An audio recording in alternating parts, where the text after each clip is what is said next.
बिल्कुल, शिक्षकों को जिस तरीके से गुलाम की मानसिकता के साथ काम कराने की प्रवृत्ति सरकार के अंदर आ गई है, अधिकारियों के अंदर आ गई है, उसका परिणाम तो शिक्षा पे भी पड़ेगा ही।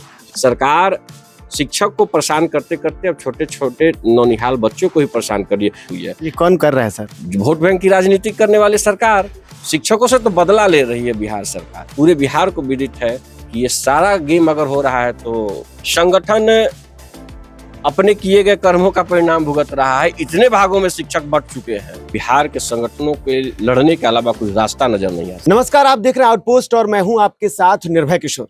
चुनावी यात्रा चल रही है और ऐसे में बिहार में एक नए आदेश ने सियासी हलचल पैदा कर दी है। वो है के पाठक का एक नया फरमान यह है कि शिक्षक अब 6 बजे विद्यालय पहुंच जाएंगे। लेकिन इसको लेकर के अभी एक दिन, फरमान के एक दिन बाद यानी कि 16 तारीख को शिक्षक विद्यालय तो गए थे, लेकिन अचानक एक दो नहीं बल्कि सैकड़ों शिक्षक जो हैं वो बीमार हो गए।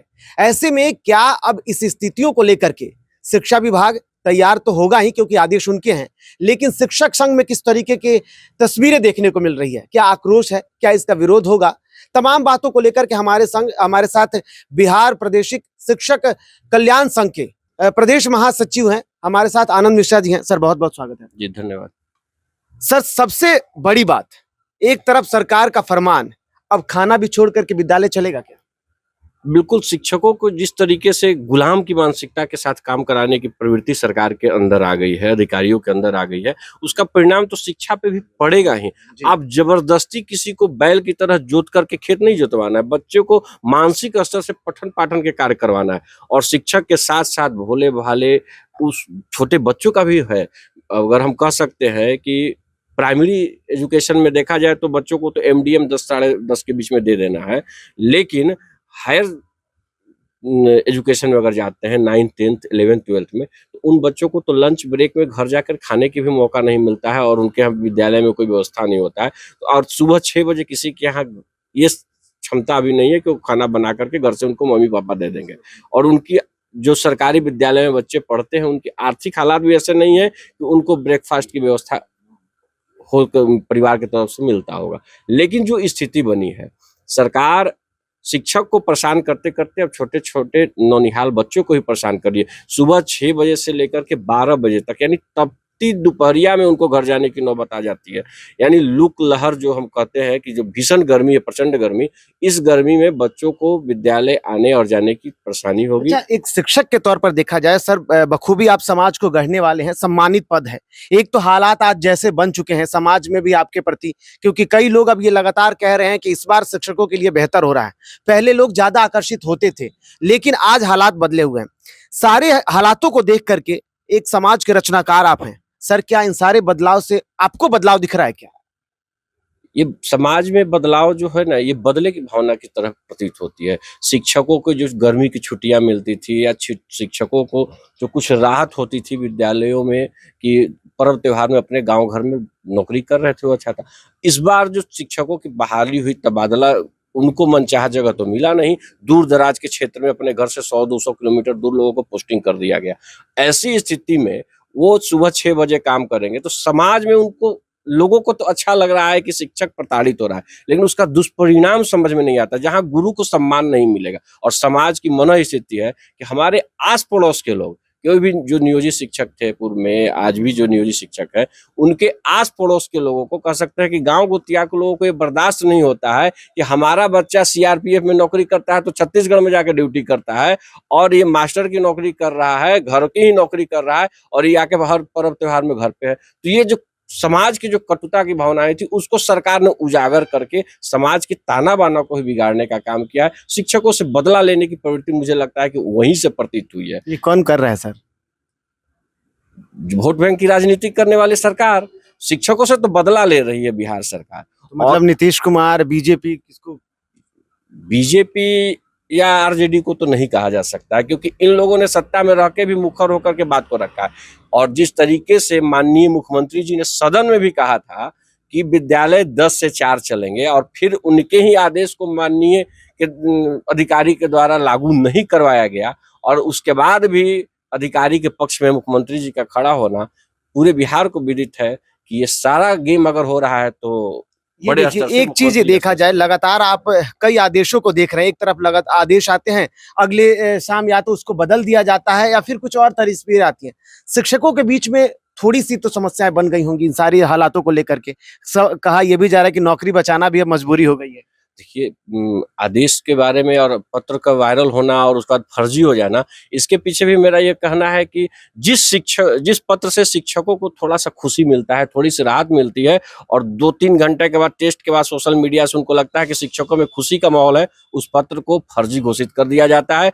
यानी बिहार में हम लोग अब शिक्षक इस स्तर पे आ गए हैं कि हम पत्र वायरल है, वो फर्जी है कि सही है, कैसे जाँच करते हैं? कंफ्यूज हो जाए। क कैसे जाँच करते हैं उसका यही है कि जिस पत्र को पढ़ने के बाद शिक्षकों के मन में पीड़ा हो गई, वो पत्र सही है। जिस पत्र को पढ़ने के बाद शिक्षकों को खुशी हो रहा है, उस मान लीजिए कि 2 घंटे बाद वो फर्जी। फर्जी घोषित हो जाएगा, क्योंकि बिहार के शिक्षकों की खुशी इन अधिकारियों को बर्दाश्त नहीं हो रही। ये खुशी वापस लाने के लिए कुछ तो संघ कर रहा होगा। संगठन अपने किए गए कर्मों का परिणाम भुगत रहा है। इतने भागों में शिक्षक बँट चुके हैं और बिहार के शिक्षक लड़ने के लिए जो ऐतिहासिक परिवर्तन करते थे, जिनको मिसाल दिया जाता था, आज बिहार के शिक्षक एक असहाय और बिहार के संगठन भी असहाय की स्थिति में बन गई है। शिक्षकों को तोड़ दिया गया है, ध्वस्त कर दिया गया है उनके मनोबल को। लेकिन कहते हैं ना कि जब अंधकार बहुत ज्यादा हो जाए, चरम पे शोषण बढ़ जाए, तो संघर्ष शुरुआत वहीं से हो जाती है और सुबह का सवेरा उसी समय से होती है।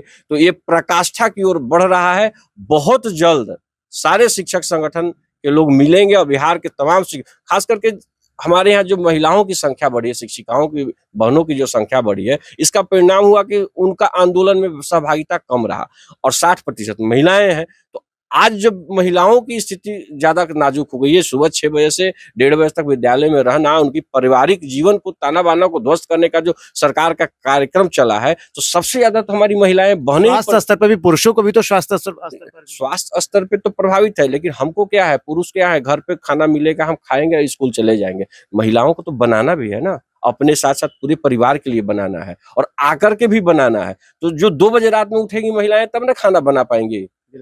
तो सोचिए कि कोई व्यक्ति रात में कितना बजे सोया कि 2 बजे उठ करके सुबह 6 बजे के लिए ऑफिस वर्क के लिए तैयार हो जाएगा। अब ये नित्य क्रिया के रूप में चलेगा ना, एक दिन के लिए तो है नहीं कि हमको इसको कर लेना है। ये रोज होने वाला कार्यक्रम है, तो जीवन शैली प्रभावित होगी। चलिए, आपने कहा आंदोलन के रूप में अब तस्वीरें दिख सकती हैं, क्योंकि बिल्कुल, अगर चुनाव खत्म होने के बाद मुझे लगता है कि जैसे ही आचार संहिता समाप्त होगी, बिहार के संगठनों के लड़ने के अलावा कोई रास्ता नजर नहीं आता। शिक्षक इस चुनाव में कुछ कर सकते हैं क्या? वैसे जिस तरीके से देखा जाए, उनके अंदर एक नाराजगी, एक आक्रोश के भाव, तस्वीरें बदलेंगे क्या?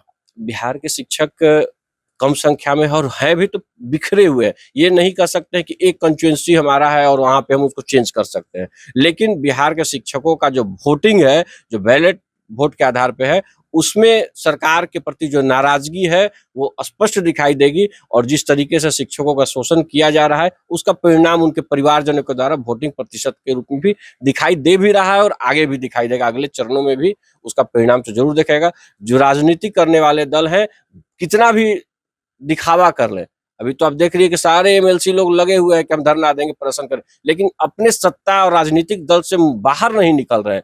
पिछले बार सत्ता में थे तो संदीप सौरभ हल्ला करते थे, आज सत्ता में जदयू के एमएलसी लोग हल्ला कर रहे हैं, लेकिन लाभ क्या है? शिक्षकों का शोषण तो वही है। तो ये ढिंढोरा पीटते हैं और शिक्षकों का शोषण जारी है और कह सकते हैं कि जितना ढिंढोरा पीट रहे हैं उतना ही कड़ा लेटर आ रहा है। तो बुरी स्थिति है शिक्षक समाज के लिए और राजनीति करने वाले लोग मिल करके शोषण करवा रहे हैं शिक्षकों का।